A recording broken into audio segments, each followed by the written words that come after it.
Is this on? Alright. Hello everyone! So, hi, thanks for that. I want to do things a little bit differently. So instead of introducing myself first, let's start off with this. Have you ever wondered why waving your hand back and forth means hello? Waving your hand back and forth means hello. Waving your hand is a raw fact and only means hello when you and we had agreed to give it that meaning. It's all about the mindset. Hey, I'm Sahira. I'm from Sekolah Tenby and I'm 17 years old. In the following 10 minutes, I'm going to share with you my point of view of welcoming a new era with you. So let's jump into a few statements about the mindset of the society. Next slide, please. Thank you. My child is not allowed to face any failure. Next slide. Young people can't make responsible judgment. The question is, are those actually true? If your answer is a no, hear me out. We've got a big mission to do. Next slide, please. Shifting social paradigm. So, we are not going to shift that paradigm more in Johor, but we are going to shift the real social paradigm that is existing in the society. What does it mean? A social paradigm is a paradigm is a set of morals and values that is a result of one's environment. So to simplify the term shifting social paradigm, we change the mentality of the society. Next slide, please. So today we're going to focus on two types of stereotypes, which are age-based stereotypes and parenting stereotypes. Oh, before that, do you guys know what a stereotype is? No. Yeah, it's good for you to know. Just a disclaimer. Yeah, a stereotype is a mistaken idea about a thing or a group which may be untrue or partly true. Alright? So, of course, there are a lot of stereotypes, but today we are going to focus on age-based stereotypes and parenting stereotypes. Let's jump into the first one, parenting stereotypes. Next slide. So, parents' decision is the best for the child. Do you agree with that? Sometimes, yeah. But the majority answer is a no. So next slide. So with that, I'm going to introduce you two types of parenting, which are helicopter parenting and bulldozer parenting. Helicopter parenting are parents tend to over-control their child. They are being overprotective and they tend to control every aspect of their child's life. While for bulldozer parenting are the parents who scrap off all the obstacles that their child tend to face so that their child will not face any failures. The question is, are those parenting styles actually beneficial to the child? Yes, the answer is a no, and moving on. So allow your child to fail. By allowing your child to fail, you are actually building the inner strength of your child. By allowing your child to fail, you are building the capacity for your child to be resilient. By allowing your child to fail, you are building the inner strength for your child. So if you were to be a parent one fine day, remember this, allow your child to fail. Next slide, please. So we're going to move on to age-based stereotype. Voting at 18 years old is unacceptable in Malaysia. They are still too young. Do you agree with this? I heard 50-50 now. Some say yes and some say no. Let me tell you something. Countries like United States, Australia, Thailand, their voting age is 18 years old, while Malaysia still remain in 21 years old.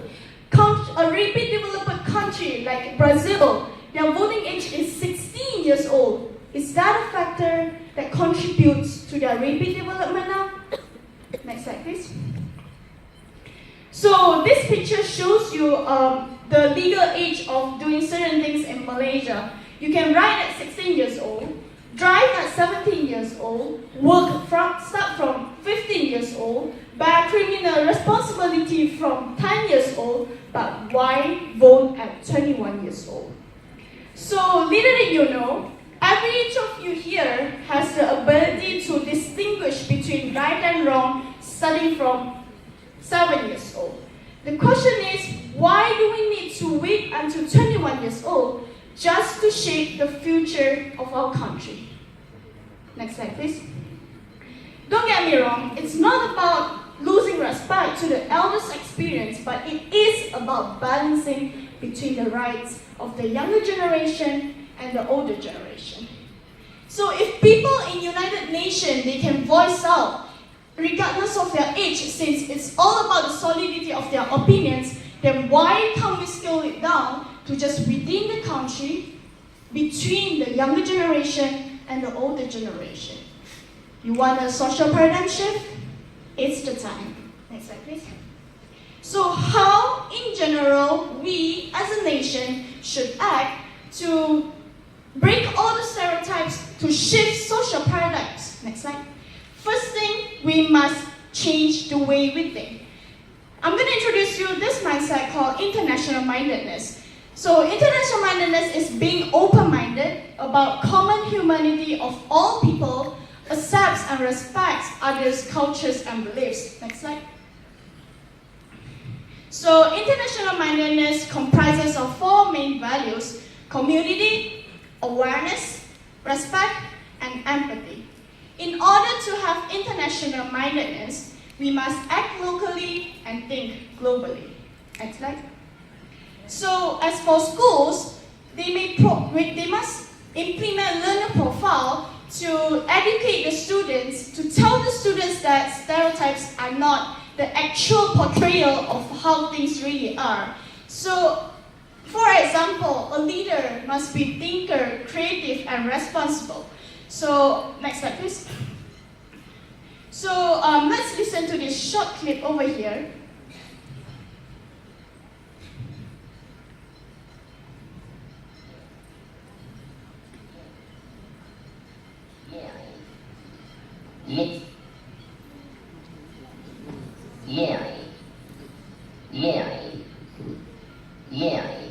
So, I believe majority of you here knows about Yenny and Laurel. Hands up for those who heard Yenny. And hands up for those who heard Laurel. Hands down, please. Thank you.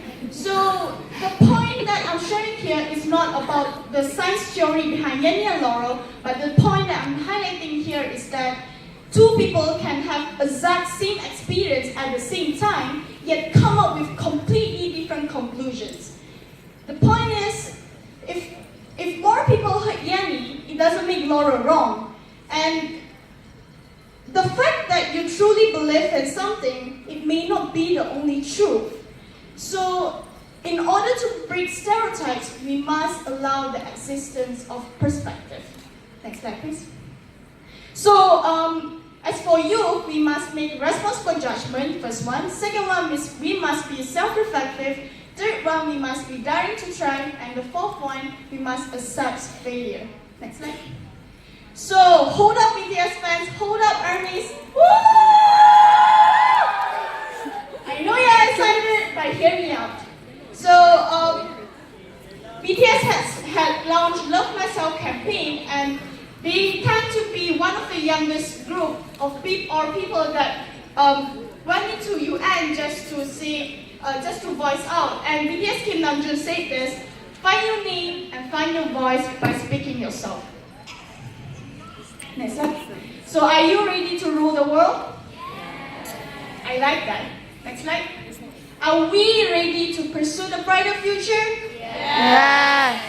Remember this, you and I, we are the future leaders of the country. In order to pursue a brighter future of the country, we must break the stereotypes and change the mindset of the society. Next slide. With that, I'm Sahira. Thank you so much for letting me.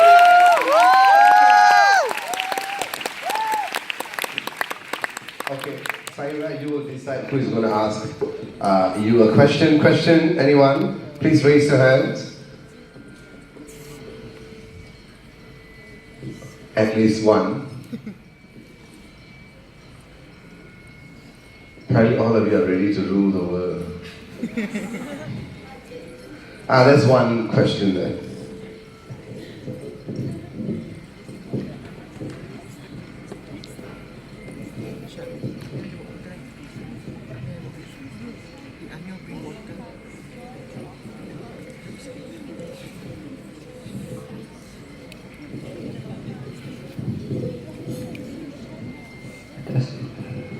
So about the bulldozer parents, is it talking about no failure to a child?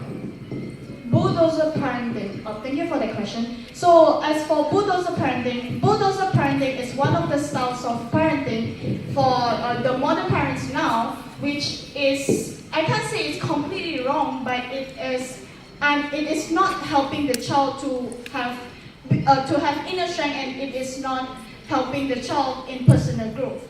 So it is not about not having failure. So it's like this. The parents tend to have the mindset that, okay, I'm going to scrap off all the obstacles for my child so that my child will be having a smooth pathway towards success. But the question is, if the parents do so does the child have the capacity to be resilient in the future if their child tend to face any failure soon?